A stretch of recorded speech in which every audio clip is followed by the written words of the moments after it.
Today, I want to welcome Gary Wilbers. He is the founder of Ascend Business Strategies. But not just that, he's founded over a dozen companies over 3 decades. We share a background in the wireless space. And it was funny, I was making the phones, he was selling the phones. And he's got over 10 years of coaching and just a lot of proven expertise. Today, Gary's primary focus is on helping small business owners achieve success and balance in business and in life. And so, Gary, welcome. Well, thanks for having me, Craig. I'm excited to be here. Yeah, so you reached out to me probably a month ago, and just for those, we met in a group. We're in a mastermind group called Iron Sharpens Iron. It's a Christian um, mastermind group for men, and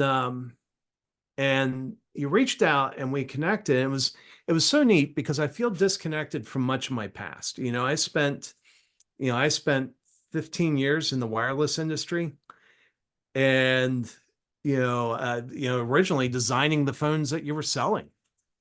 Yeah, that's crazy to think about those days. I mean, I got in then we would have called it the mobile phone industry back in the early 90s. I got in the 1990s. So when it first came to Jefferson City area, and I just looked back at some of those days and can't believe that it's been 30 some years now.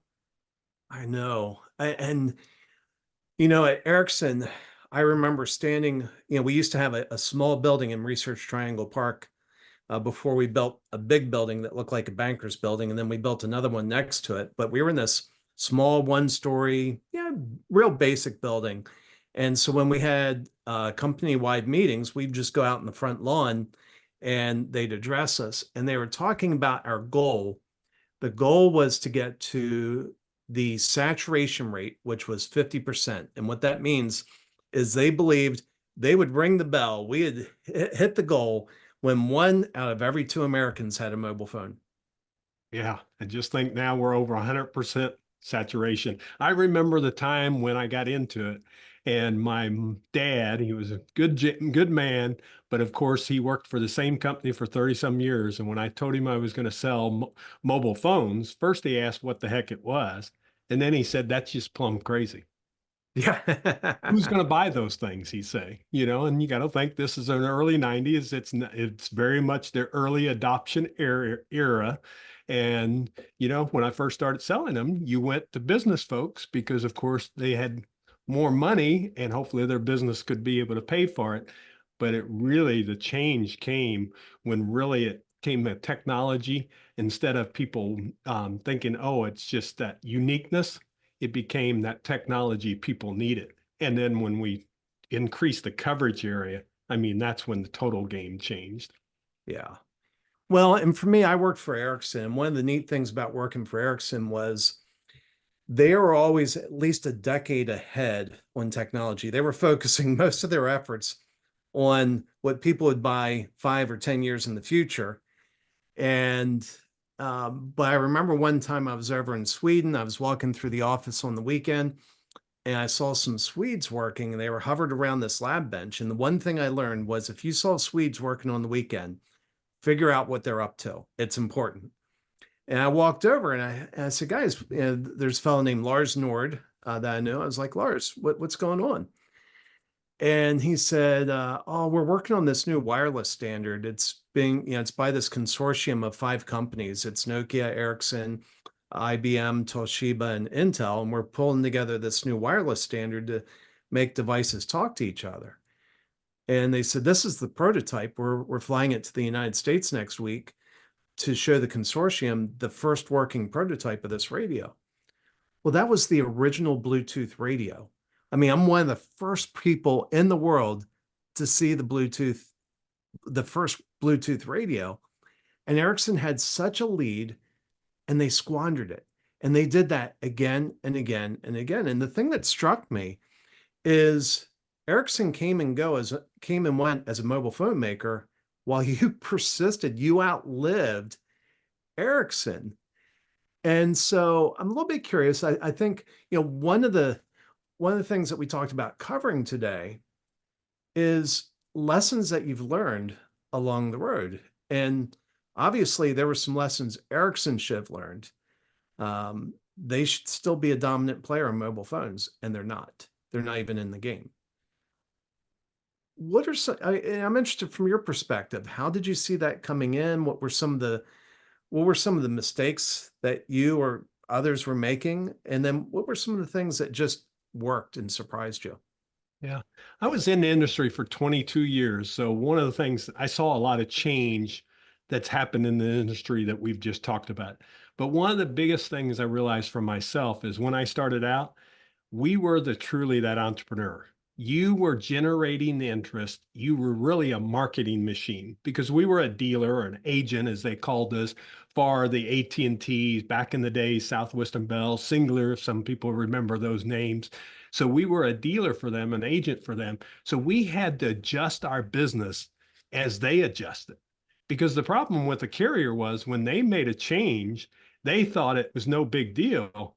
I mean, it could make a big impact on our business because we were paid by signing up the customer, getting them on the service, taking care of their service, getting them all set up. We got a little residual fee from that monthly service after they were on, but our whole goal was to be able to make sure they stayed on the service. And if they didn't stay on for at least 12 months, we got charged back whatever commission we was paid for signing them up for the service. So one of the things I saw really early on was adaptability. And think about business today, Craig. What do we need to have is adaptability because what? The business world is changing. If we think everything's the same, business owners on here, some of them's been in business 10 years, some of them may be 15 years. I've worked with business owners 25 years.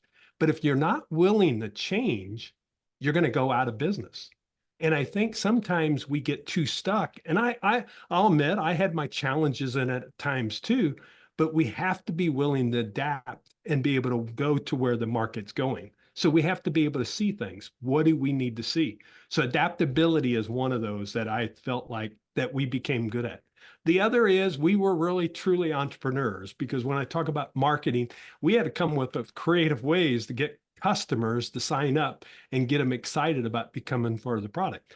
Because it wasn't early on, and early on, you couldn't just give away a phone, in the mid 90s, there became this give away the phone and then sign people up. But the challenge early on was convincing people that they needed a mobile phone, a wireless phone to have for their service and what it would do for them and how it could be a time saver for them. So that became the other is, and I think it's true today still, we have to be a good marketer in our business. I know you wrote your book, Make Sales Magical, and it's not just about the sales, but it's about putting together the product, the service that you're going to have to get people on. So marketing to me becomes one of those keys. I still think it's a key today in business that you've got to have good marketing and you've got to understand it because it's changed. Today, I mean, we can go on social media and do marketing. I mean, back in the day, I did the old TV ads, I did the newspaper ads, radio ads, all those things, but we set ourselves apart differently. Today, you're doing that by your business being seen and known, depending on what service or product you have, that you have to be able to market that consumer. So those are two big areas that I think are so important. The third one was for myself is really realizing that I had to grow my own leadership to become a better leader to grow my company. I told you earlier when we were just talking offline, I grew the company from two individuals, two people, myself, and actually my partner I had for a few years to 150 employees in the company. And we had 15 locations throughout the area. And we were the biggest dealer in what you would call more of the rural markets of Missouri. But the thing is, early on, I was a direct kind of dominant leader, meaning it had to be done my way and only my way. It was by force because when I only had 2, 3, 4, 5, I could control it all. But when I got 10 to 15 to 25 to 50 employees, I had to now do it through others. So my leadership had to totally change. And I think that's one thing we have to look as business owners and entrepreneurs. If we want to grow, we've got to change along with the company. There's so much to pick from there. Let me start here. What years was it when it was like 5 employees? Roughly what year? 90 to probably 92. And then 92 to 94, we probably had up to 15 at that point in time. It's really interesting. There are 80-year cycles that we go through. Uh, Somebody described it as 40 years of a me cycle followed by 40 years of a we cycle. And the management styles change, Mm-hmm. and so the me cycle peaked in 84. And so all of your examples were these bigger than life kind of dominant leaders. And if you think back, like Lee Iacocca, a very respected leader, Yes. he was like, I'm large and I'm in charge. And when he wrote his book in 84, that's how it came across. And so that would have been hard to notice that, the world was changing and leadership had to change because all of your mentors were steeped in a style of leadership that wouldn't come into vogue for another 80 years. Yeah, that's so true. Yeah. Well, So and I what, I think mean, what's so neat about that is, though, is being willing to adapt and change with that. And that's one thing I saw for myself. I saw that I was actually restricting the business. I was holding it back. But to get that self-awareness, which let's be honest, that's hard for anybody. I mean, there's at times, I guarantee you, my wife could tell you, I'm not self-aware on certain things that happens at home, but I've become more self-aware. And when I became more self-aware about myself, and people ask me, I said, how did you handle 150 employees? Well, number one, I didn't. yeah, I had about 5 to 7 direct reports that I worked with. And in large corporations, they say, oh, yeah, they do it all the time. You've probably done it with Ericsson. They was a large corporation. But in small business, they do not do that. So the challenge is they have to be willing. Are they willing to change themselves to be able to really get to where they want to go? And that's why I truly love the passion of what I'm doing now. yeah. What, so as the style of leadership was changing, and you were absolutely going through that change while it was happening, where where did you learn from? How did you know which way to point? Yeah. I'll be honest, till I got a business coach, I didn't. I first got in a mastermind group. I was in a group called TAB, the alternate board, and basically learned from other mentors. And it was gentlemen that at the time I thought they was really old because they was probably in their 50s. Well, I'm now in my 50s. So, Yeah. now I say they weren't so old. But at the time, I learned from mentors like that of what they were doing in their business, how they were growing it, what their leadership style was. I mean, some of them was great examples. Some of them were just the opposite examples, the example you didn't want to follow that was there. But I got myself a business coach, and that's where that self-awareness really started saying, okay, I can't do it all. How can I get more help?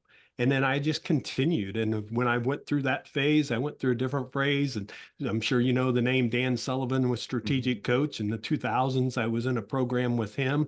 And I just continue to learn. And people would ask me all the time, because when I was in strategic coach, I had to fly to Chicago to go to my quarterly sessions. And they'd say, why are you doing that? And it was Mm. because I've got to learn and grow to become better. That's what really took my business to that next level. Because when we get out of ourselves, then it's not about me, as you talked about. It really becomes about how can I grow this organization and scale this organization and take it to that next level. And also kind of opening up the brain, the mindset to say, wow, I can do this. And I do have the capability of doing it. One of the things I tell my clients or anybody, I said, please don't copy my marketing. Marketers are the worst marketers of themselves. And but part of it, and this has been extremely clear to me, is I need a marketer speaking in myself because I have blind spots. I'm too close to the problem. And I think the same thing is true in management. It's easy to let the ego get in the way and to not invite an outside voice in to help you see what you're missing. And that's where I would tell business owners that will be your number one mistake. To be able to grow your company will be yourself. You will be your limiting factor. Your self-limiting beliefs will be there. My coach, one of the things he did, he had a W-2 exercise, and he had me write down on for the next year, what was the amount of money I wanted to make that year, and not for the business, but what was my salary. And if you want to say your distributions, we were a S corporation and stuff, what was going to be the amount you were going to take home this year to be able to pay? I put a number down that I knew was above what my parents ever made. And I was like, at the time, didn't think. Then he made me write this statement. I don't remember exactly, but it was something like, I believe and I will do everything in my power to achieve this goal that I've set for myself. And then he said, fold it up and put it in your billfold. I may have looked at that once or twice that next year. That next year, 1231, before it was 1231, but he told me to pull it out. We pulled it out and I looked at the number and he said, did you achieve it or not? We achieved over that amount. Wow. That self-limiting belief that we have, because why? Part of it was I would be making more money than my parents, so I can't do that. So Yeah. we have to give ourselves the availability to say, yes, I can. And that's what I feel coaching does. And that's why I love coaching individuals today now and working in small businesses. And that's who my kind of target market is, because I want them to get out of themselves to think about, but not just themselves of what they can make, but what they can do for their company and the people they work for. Because one of the things I learned along the way was about positive culture, creating a culture that an environment. One of my greatest things now, Craig, is I have employees that I see, and I have some, I'm going to tell you, just like anybody else, that probably doesn't want to see me. But now when I see employees, I had one lady last summer come up to me. Her kid was playing ball, saw me walking into the ballpark because I was going to watch one of my cousins, and jumps off the seats and stuff and comes over and says, Gary, it's so great to see you again and stuff, and remembers those memories. Now she is a science teacher and she's doing great things and gives me just a little bit of that credit of saying I inspired in her because she was a trainer for our company and she was excellent at it. And then the nice thing is I knew her and I hadn't happened recently been in the area where she was at. And I knew that someone that had her kids were in her class and says she's an awesome science teacher. She's teaching Yeah. high schoolers science, which is not as easy subject as you know. But the thing that's so cool about that is now I get a little bit of that pleasure of saying we made a difference in that person, and that made a difference for her to do great things that she's doing in her life now. That's the key to success in business. It's not about yourself. It's not about the pot of gold at the end of the rainbow.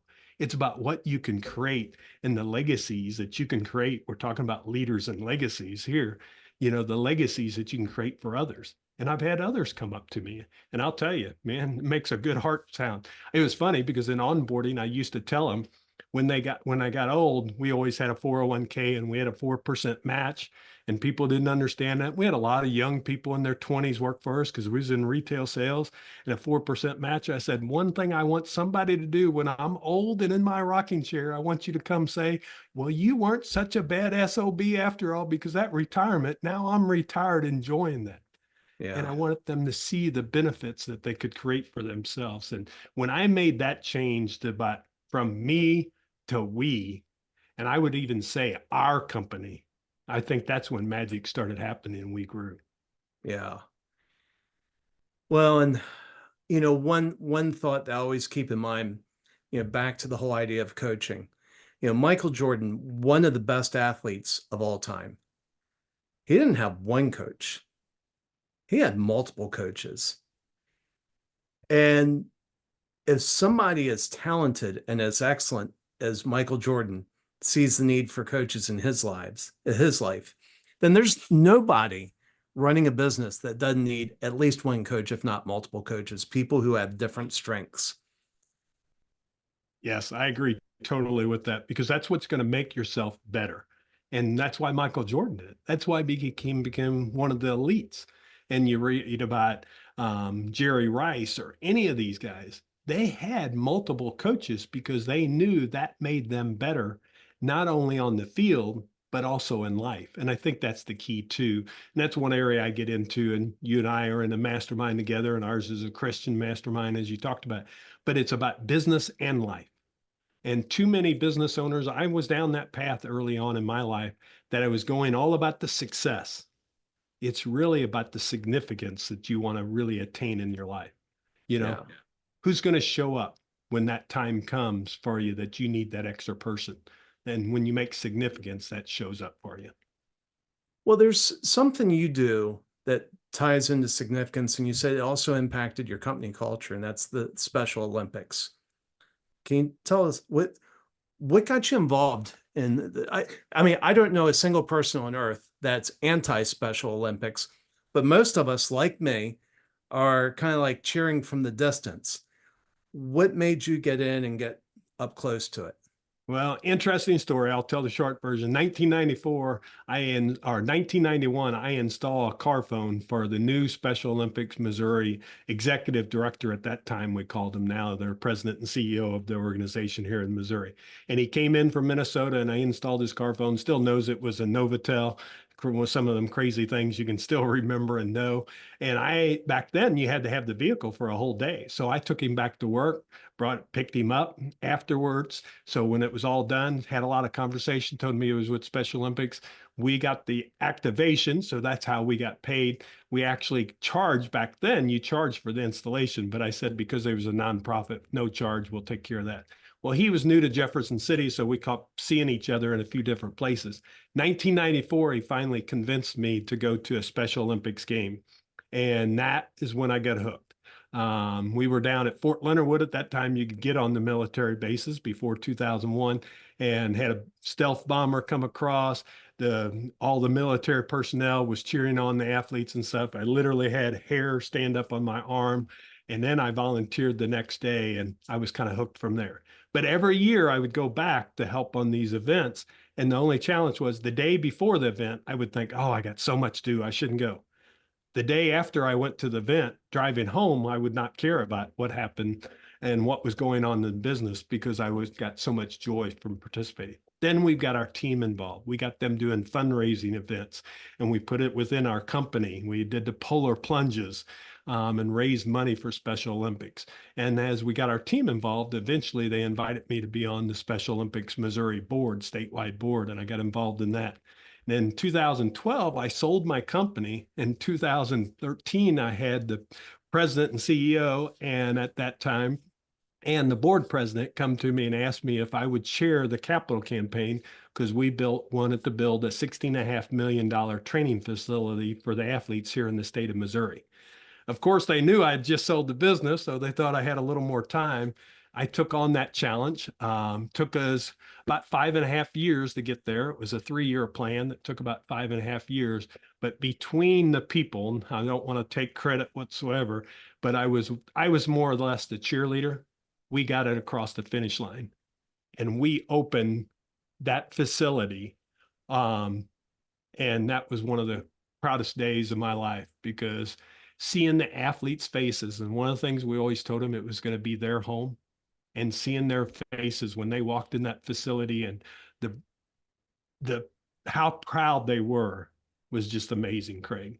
And Wow. I'm still on the statewide board yet today. I've got another 2-year term, and then I'll be going off the board. But what it is, it's the athletes that make the difference. Because the first saying that I always say when I got interviewed about this was the athletes, they take life as it comes. Myself, I sometimes get too much blinder.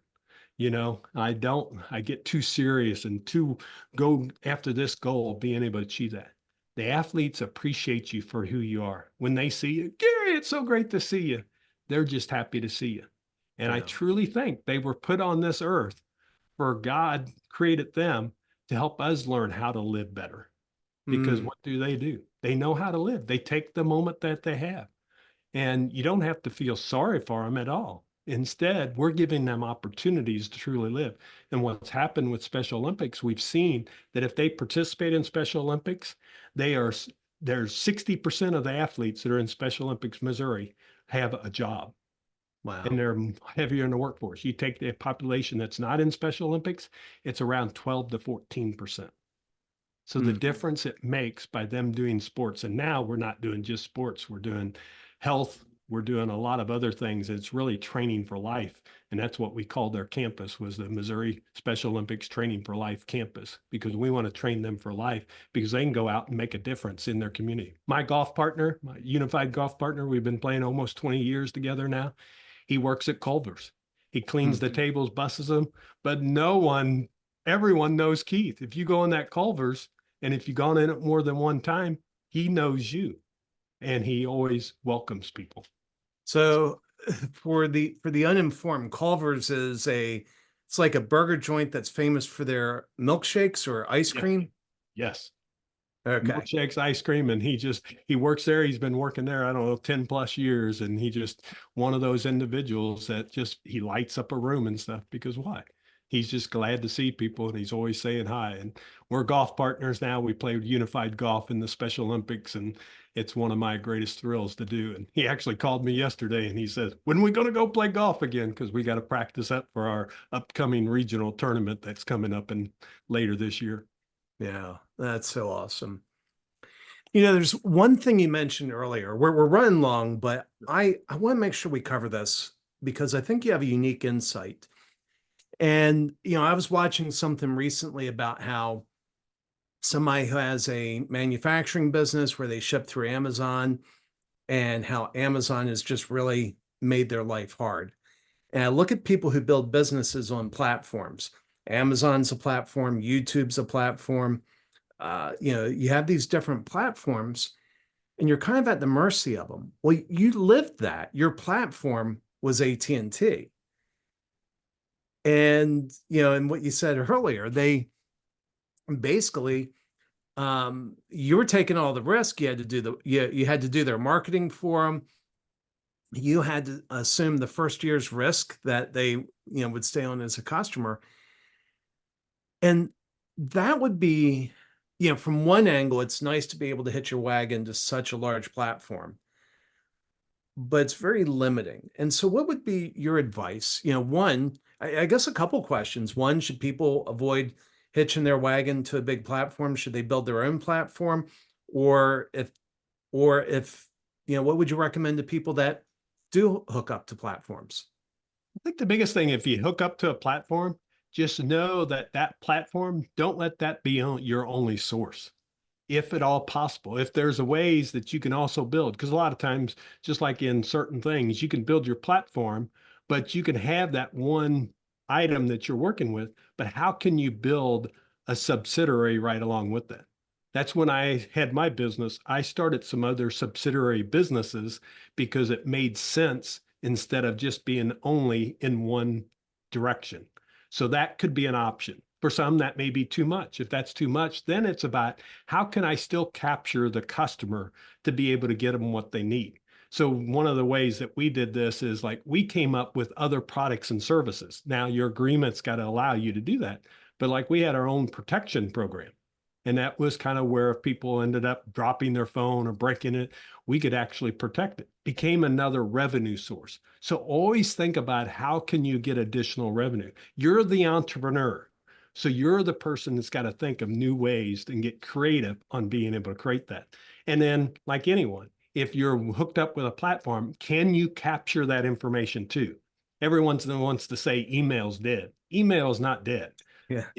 Email it still goes out and it goes out every time. The only problem is if you can't capture any of that information, if that platform shuts down, you're not going to be able to take care of it.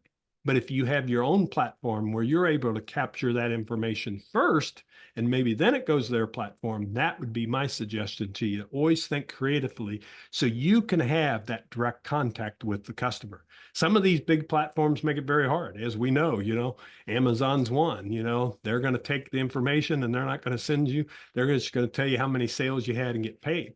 But you have to know, is there another way to create? Could I be selling this myself? All my books are on Amazon too that I sell, but I also sell them individually. So Mhm. I still have that capability that it's not on just one platform and that's the only thing that's available to me. So that way, if I want to do some marketing about my book, I still have the capability to do it myself. So that would be my suggestion to them. Either create a dual lane or figure out if you're going one lane, what options can you take off of that to create other opportunities for yourself? Yeah.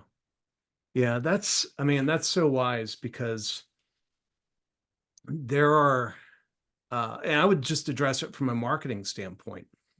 If you have all of your ad spend on Google, you've got a problem. you need to, or if you have it all on Facebook or, wherever, you've got a problem. You need to have you need a diverse system that if one day Google or Amazon or Facebook wakes up and decides they don't like you, they can't ruin your business. And I've seen that happen to too many. And you have those conversations with people, and it's like, you know, and it's when it's really good that's the challenge, is when you're really making good money from that platform. It's tough to think about, oh, I need to have another option. But that's the best time to think about the option, because now you've got some time and money to spend on another option that's available to you. And that'll keep you in business long term. And that's the challenge, same we just talked about earlier. When people get too tied in to thinking, oh, this business, it's exactly how it was. Business is changing, with AI and everything else that's coming out the next 5 to 10 years. Business is going to change immensely on what's expected in customer service. So you're going to have to change how you're doing your customer service. I hear people all the time say, oh, I'm not going to have somebody else do it. But the problem is there's fewer employees. So we're going to have to find ways to get creative as employers to still give great service, but to use the tools and resources that's out there and that's available to us. And that's called efficiency. And that will help your business. And most likely, if you do it right, you'll save money by doing the efficient things. And then your bottom line is going to grow instead of it shrinking. Yeah. Well, and one of the things that I like to keep in mind in that as well is, when you're on a platform, inevitably they have these conversations where they partner, they call you a partner and hey, we've got new information for our partners. And one of the questions I always like to ask, if they're making a change, are they making this change because they think it's better for me? Or are they making this change because they think it's better for them? Well, I'm smiling, I'm laughing, because I'm telling you that's exactly how AT&T would do it. But when it was making a change for them, it was making it worse for me. And we had to become the creatives to figure out that is. I'll never forget being in Dallas, Texas on my birthday one time, and they're talking about a new program they come out and how great it is. We're going to have to remodel our stores, and they had all our fixtures and carpet, everything. It was going to be really simple for us, but it's going to cost us $150,000 a store, times that by 15, and I was debt-free company at this point in time. It's 2011. I'm not sure if I want to continue in the industry or not. And they're telling us how great this was going to be for us. And they also were going to take away some other products and services that we could offer third party that no longer we could. And so I've been through that. And I'm telling you, your question is right. If they're coming up with it, normally there's something in the background that's going to be a catch you for the other person and stuff. And as an agent, we experience that all the time. Yeah. Yeah. And I'm a HubSpot partner. I'm less of a partner than I used to be. And I can tell you, when I first became a partner, I really felt like the things they were rolling out was they understood that, if they made things better for me, my success led to their success. Now they're a bigger brand, they're a bigger platform, and they've become kind of transparent in the most recent training that they put out. And it basically like, yeah, this is going to make us a lot more money and should make you more money too. Yeah. But it's a different tone. Yeah. And I Yeah. think that's just, and it's been a good platform. And I think for anybody, you know, I couldn't imagine business without connecting to that platform. It's been a good platform for me. But I think anybody in business, if you're dependent upon someone else, you have to ask yourself, what would happen if I was locked out of this platform tomorrow? What would that do to my business? And if the answer is bad, you need to start thinking about how to respond. I think that's great advice there, because you've got to know the options that you have available in your business, Yeah. because otherwise it's too late if it's after the fact. Well, Gary, you've lived it. You've lived it with I've been on one side of the AT&T story and you've been on the other side, and I can tell you they're a tough, tough customer. And so kudos to you for succeeding in with that quote partner, because they're a tough one. Yeah, it was a fun ride for a long time. I will tell you, in 2011, I wrote a goal down there. I was going to sell the business by the end of 2012. I can sit here today and tell you, 12/31/2012, we sold that business. But I can tell you, from the 3 to 6 months that we were through that process, there was so many hills and valleys that it was unbelievable. Maybe that's part of the reason I leave mountains up in the background of my screen, because man, it was a challenge to get to that day of 12/31/2012. But when I did, I was very happy. And I had people ask me, because I was in it for 22 years, and they're like, what are you going to do now? And it's like, I'm going to follow some of my passion. And that's where I want to help other small business owners grow their business. And that's where I get my greatest satisfaction now. When somebody says, had a client last year that had $1 million profit in his business. Wow. And I was only a small part of that. But man, he doesn't have to tell me, but I can feel good about I helped him achieve that. Because when we started, he was at lower gross margins. He's doubled his gross margin since we've started. He's doubled his revenue that's coming in, but he's done it through his people. But I've been able to help him see a different side than when he first started. And that's what's so fun now to see. And he's good to his people, and he's got a great business going. And that's what I love to see too, and still has kept the family intact at the same time. And I think that's the key to success. That's true significance, because a lot of business owners, entrepreneurs become, where it's all about business, and they forget the other side of the business, life. And we've got to remember to live too, because man, it goes by fast. I don't know about you, Craig, but I'm 56 and I can't believe I'm 56. It's like life goes very, very fast. It does indeed. Well, Gary, this has been a great discussion. Obviously, anybody that needs coaching or anybody thinking about coaching should reach out to you. How do they reach you? Well, they can reach me two different ways. One is they can just do email, and we'll put that in notes. It's gwilbers@goascend.biz.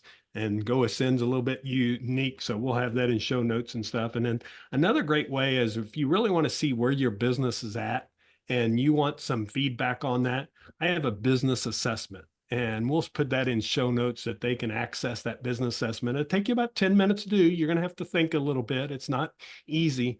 But what I'll do is, if you share with us that you've been on this podcast, I'll share with you an hour of my time of how you can kind of grow and scale your business, looking at those levers. And we look at kind of 6 main areas in your business of marketing, sales, overhead, all those type of things in your business. And I think that's one way that people can really get a gauge of where is their business at. And then a business assessment, we'll put that in show notes so they can gather that information, because trying to say that long item, no one's able to write it down at this point in time anyway, but it's called the business assessment, and we'll put that in show notes. Excellent. Well, Gary, thanks for being on Leaders and Legacies. Craig, thanks for having me. It's been great getting to know you, and I appreciate the work you're doing, because you're making a difference. And as I told you, I read your book, Hope That Won't Die, and I would recommend to anyone. I've read his other book too, Make Sales Magical. But I'm going to tell you, your book, I did that over my vacation. And as I told you earlier, it made a difference for me, and a challenge that I'm having right now. And that's why we write books and share information, is to make a difference in people's lives. So thank you for what you're doing in that area. Absolutely.